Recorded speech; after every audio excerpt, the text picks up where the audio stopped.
Hey, thanks for being a part of the conversation. Let's do some pod crashing. Episode number 278 is with Simon Kent Fung from the podcast Dear Alana. Simon, you got to tell me how you landed on this story because, I mean, I run into people every day. I don't know what I want to do a podcast on, but you see something like this, Dear Alana, and it's like, Simon, where were you to even get in touch with this? Yeah, so I had read about Dear Alana. Well, sorry, backtracking. Dear Alana is about a young woman named Alana Chen who went missing and passed away, unfortunately, by suicide in 2019 in Boulder, Colorado. And she had a lot of really interesting things going on about her. She was this kind of A+ student. She also had an interesting dream of wanting to become a nun since she was a young teenager. But she had a secret about her sexuality, and that ended up leading her to pursue conversion therapy, also in secret behind her family's back. And when she passed, I read about her story in the news. And I remember I was sitting in a coffee shop and I was just shaking and crying because I recognized so many of the parallels to my own story. I had pursued conversion therapy throughout my 20s in my attempt to become a Catholic priest, and just saw a lot of commonality in, at least the way it was reported in her story. And so I kind of got my wits about me and started looking for her family on Facebook to see if I could reach out in any way. Found her mother and sent her a note just to share a little bit of my own background and offer any support, and wasn't expecting a reply at all. Mm-hmm. And eventually, a few months later, we got on the phone to talk for the first time. And it was then that I learned more about her daughter, Alana. And that began a kind of texting and phone call relationship for like the next year and a half. And at that point, there was no podcast in the picture at all. I'm not a podcaster, and that was not a thought in my head. But fast forward to, 2 years ago, I was lying in bed awake at night and it was 2 a.m. and Alana's story just kept on haunting me. I felt like there was so much more to learn about her, and ended up having this idea to maybe explore that and document that in audio. And so that began the journey of, obviously asking her family if that would be okay. And they were enthusiastically supportive of that. And they ended up opening their doors to me, and eventually also gave me all access to all of her journals, all the journals Alana left behind. You are so lucky. Yeah. Oh my God. I love looking at other people's handwriting. Oh my God. Yeah. It's really intimate, and obviously a tremendous responsibility to accurately portray and to be sensitive about that. Yeah. Let me only because I want to think like a listener. When we talk about conversion, I'm sure some of my listeners may think, oh, they're going from sinner to preacher, or to a rabbi to some sort of leader. Conversion is sexuality. I think if I've got it nailed right, we have a lot of that, or had a lot of that here in North Carolina. They think they can change somebody and their sexuality. Yeah. So conversion therapy is a term that was kind of coined, I think in the late 80s, early 90s, to describe practices that have existed for quite a long time, really, very, very early in the history and development of psychology, in that a lot of people took Freud's psychoanalytic ideas and which is the idea that we are who we are because of our relationship to our parents. And they kind of ran with that, even though Freud himself didn't think it was possible to change someone's sexual orientation. A lot of people felt like they could. And so the idea is, in a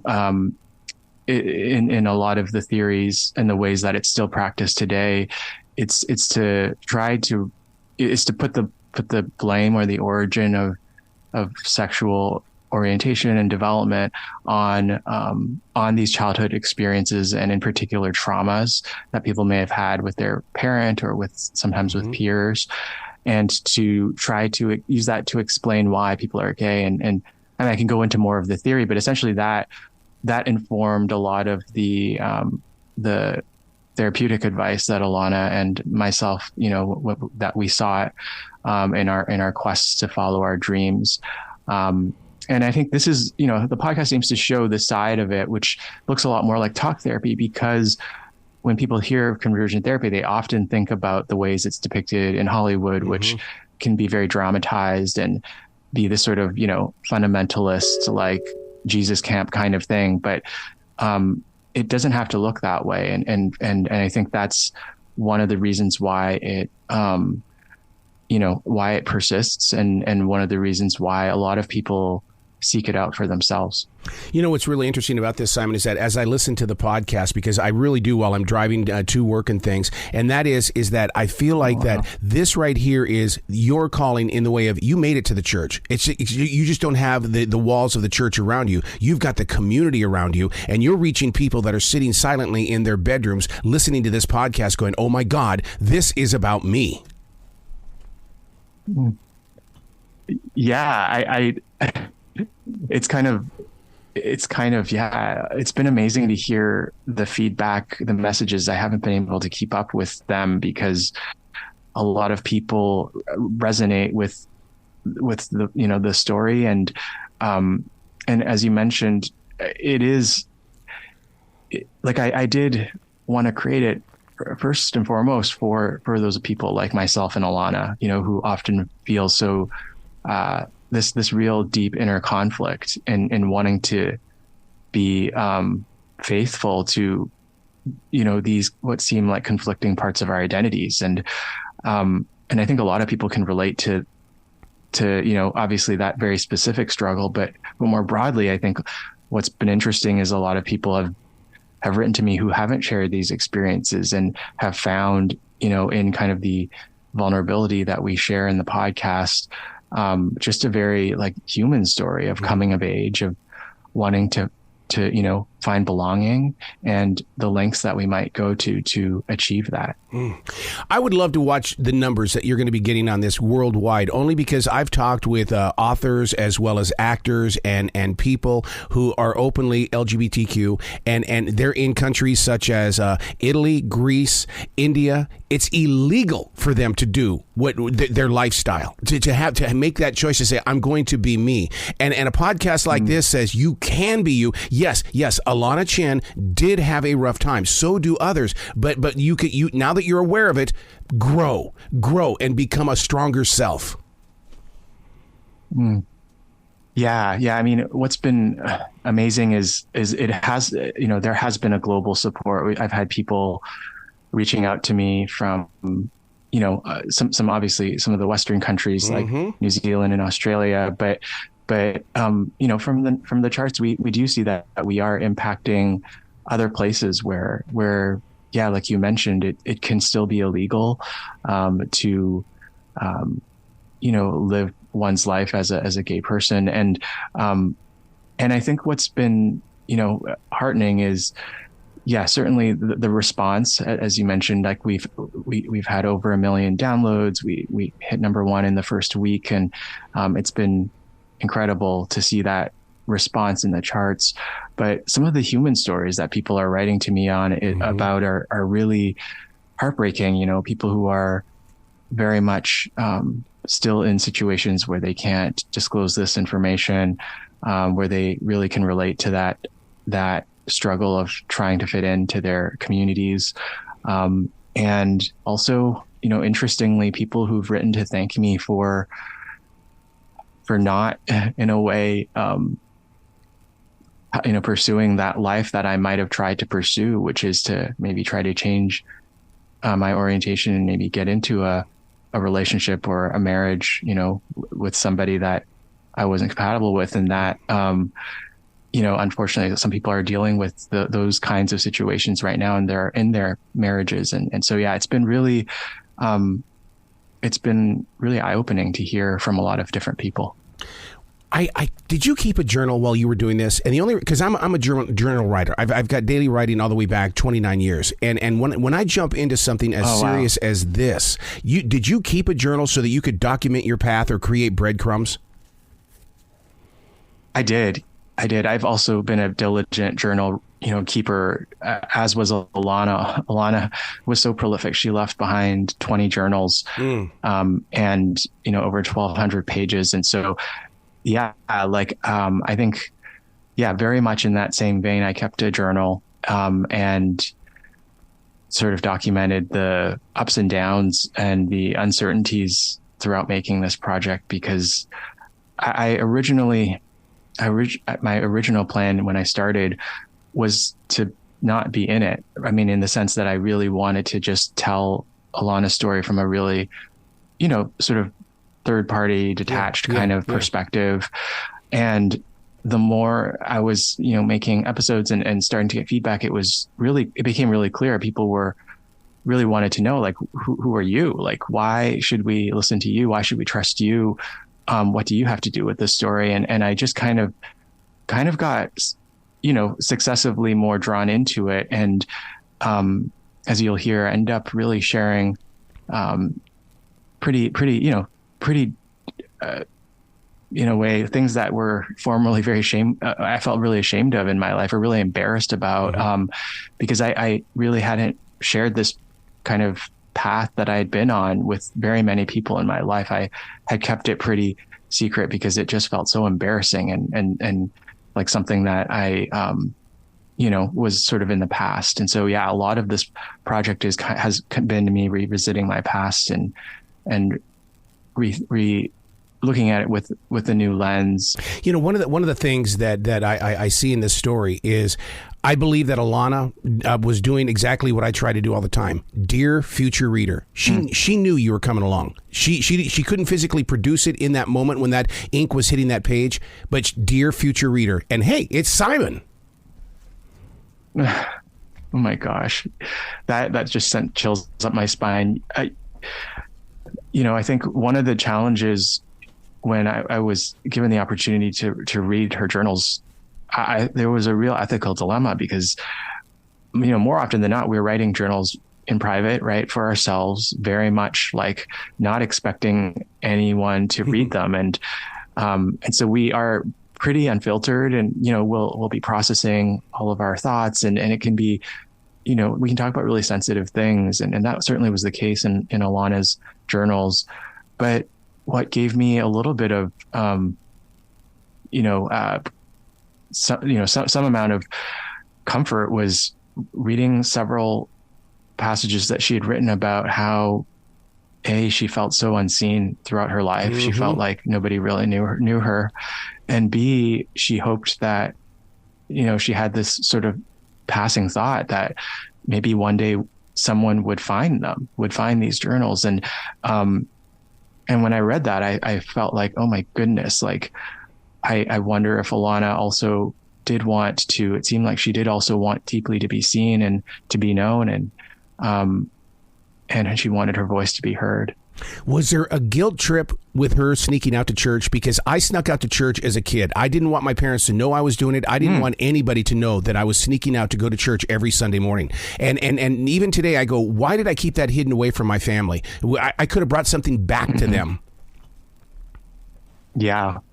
Alana was similar to you. She her family, well, I'm not sure what your background was, but her family was not particularly religious. Right. But she discovered the church in her early teenage years, and ended up sneaking out behind her family's back, telling her parents she was going to her friend's house to study, but instead taking the bus to go to church daily. And yeah, this went on for a period when, until her conscience caught up to her and she came clean to her mother about what she was doing. And, so yeah, she very much did that. And I think the story really illuminates how, how, especially at that age, like, we are looking for places and communities that help us feel, like safe and give us a sense of identity and help us, find some amount of certainty in the world. And I think Alana found that early on.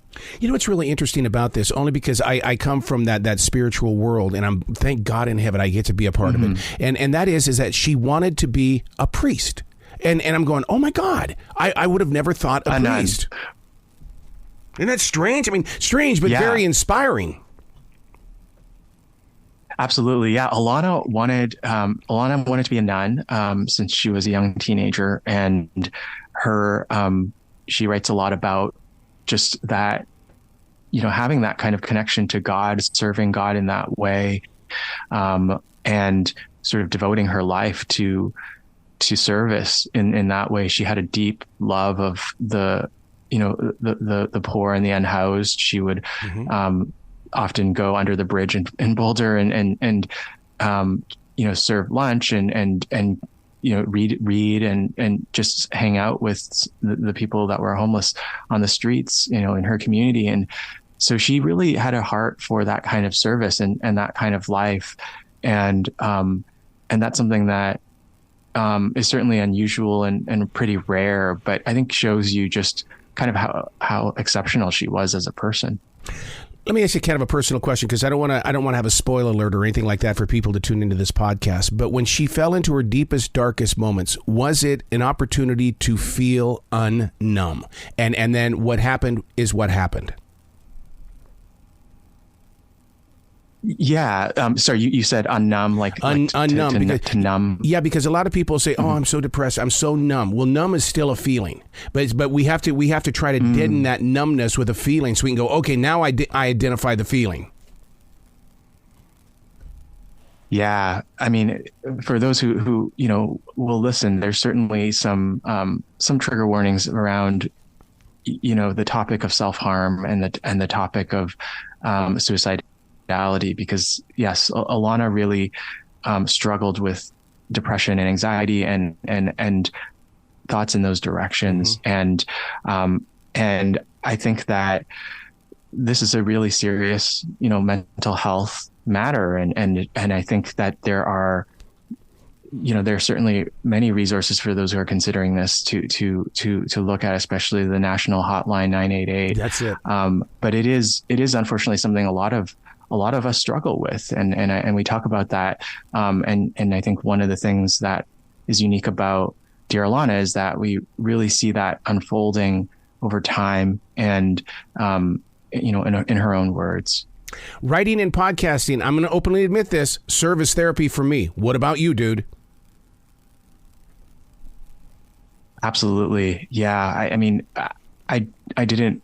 Obviously I wanted to tell this story, very specific story, but in the process, as you say, like there was something that was also happening in my own life with just revisiting my past and looking at how, a lot of these stories happening to other people really give us a lot of empathy into not only their lives, but our own, right? We see our own lives with a different perspective. It's like, oh yeah, oh my God, that's what I was going through too. And then like, she's putting words to things that I didn't realize I was feeling the same way until she articulated in that way. And I think, in that same way that Alana was doing that, after her death in many ways, through making this show, my hope is that the podcast can be that help also to other people. Do you still remember the texture of the paper? Because I'm a paper whore. That paper has to be the right thing. And when you go in there and you're reading somebody else's handwriting, oh my God, the depth and the pressure that you put into that page. Oh my goodness, absolutely. Yeah, Alana had different kinds of journal papers, but yes, I remember the thinness of the paper. I remember, the density of the writing and the ink and the, the things that were crossed out. And it's so vivid and visual, and hopefully, we can capture some of that in the story as you hear it. Yeah. Yeah, you do. Because I can hear your emotion. I can feel your emotion. And dude, once again, dear future reader, this is one of those moments. Absolutely. Yes. It's incredible to be able to get so intimate, with a person and really get into inner parts of our lives, right, that we often don't talk about and share with the world.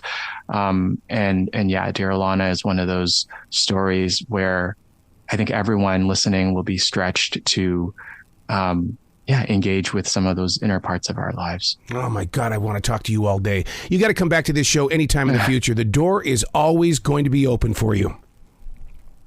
Oh my goodness, thank you. I'd love to do that. Well, you be brilliant today, okay, sir? Thank you so much, Arrow. You too. I hope you have a wonderful, wonderful day. Absolutely. Thank you so much. Thank you.